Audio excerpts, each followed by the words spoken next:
Now we'll be talking about the examination of the abdomen with special relevance to kidney because it was hematuria that was the clinical scenario, and we are trying to find out whether there is any particular cause for hematuria and how we should be examining the abdomen in a case of hematuria. If it is enlarged, then it will 100% touch your finger. But if it's not enlarged, it's quite likely you may just feel the margin of the liver. It's essential to find out whether the margin is well defined, whether it is tender, and so that is one thing that you feel. There are many other ways of palpating the liver, but this is the standard format which we normally expect from the examinees, that you feel gently for the liver.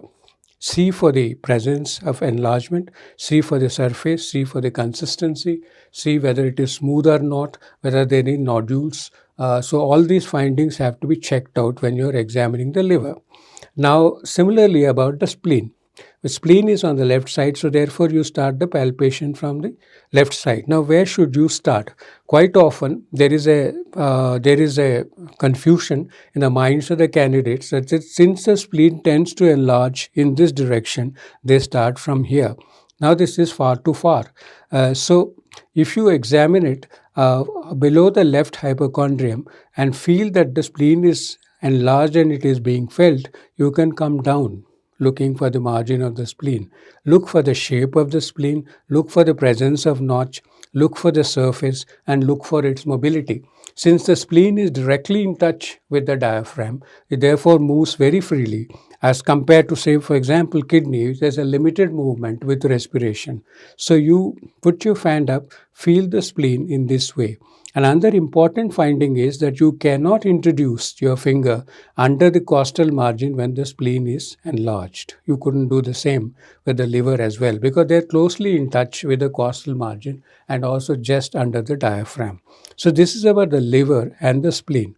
And similarly, the rest of the abdomen, you can also palpate the rest of the abdomen. This includes the bowel, and this includes the areas coming down to the iliac fossas. Now, both the iliac fossa have important organs. So you look for the iliac fossa. Here, for example, the appendix, the cecum, and the ascending colon. And as you go more medially, you have the bladder.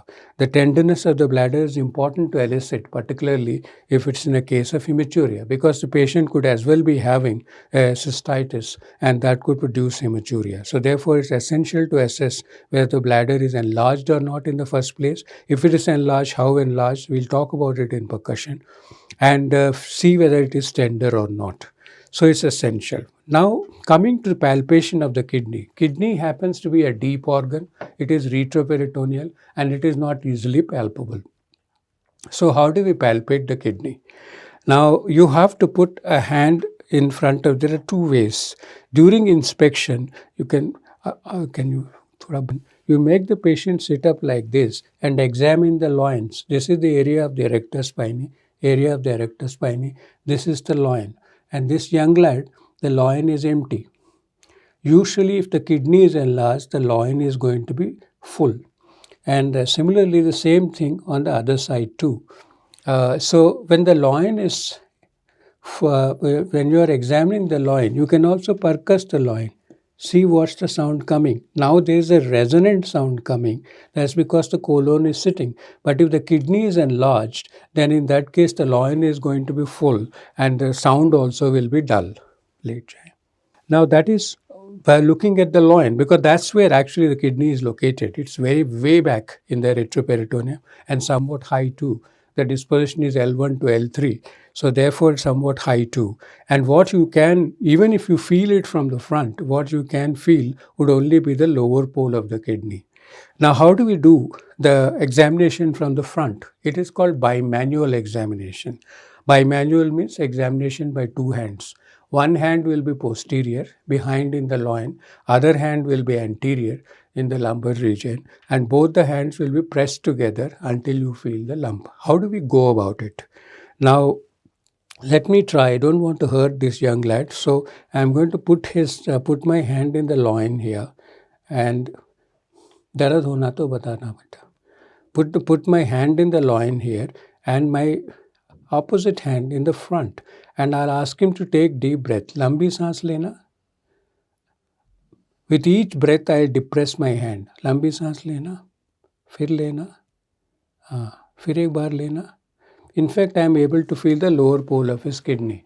And why? Because he is a thin person, and therefore I am able to feel a normal kidney. This is what would happen in case of a thin built person. You normally will not feel the kidney in a normally heavily built person.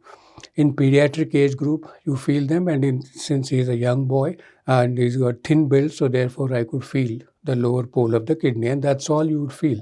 If I have to prove that that is the lower pole, then I'll have to press on that kidney and he'll get a sickening sensation.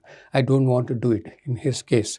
You keep on going deeper and deeper until you feel the kidney between the two hands, and when he takes a deep breath, the kidney will come between the two hands, and if I press it, then he'll feel a sickening sensation. So that is is almost diagnostic that you are feeling the kidney. But this is called bimanual palpation. And there is another way of feeling the kidney. If the kidney is enlarged, you can even push the kidney against the anteriorly placed hand. The hand in front is what you can call as a seeing hand, a palpating hand. Hand behind is the hand which is going to push the kidney forward. So I just push it forward, and if there is an enlargement of the kidney, that comes and hits my hand on the front.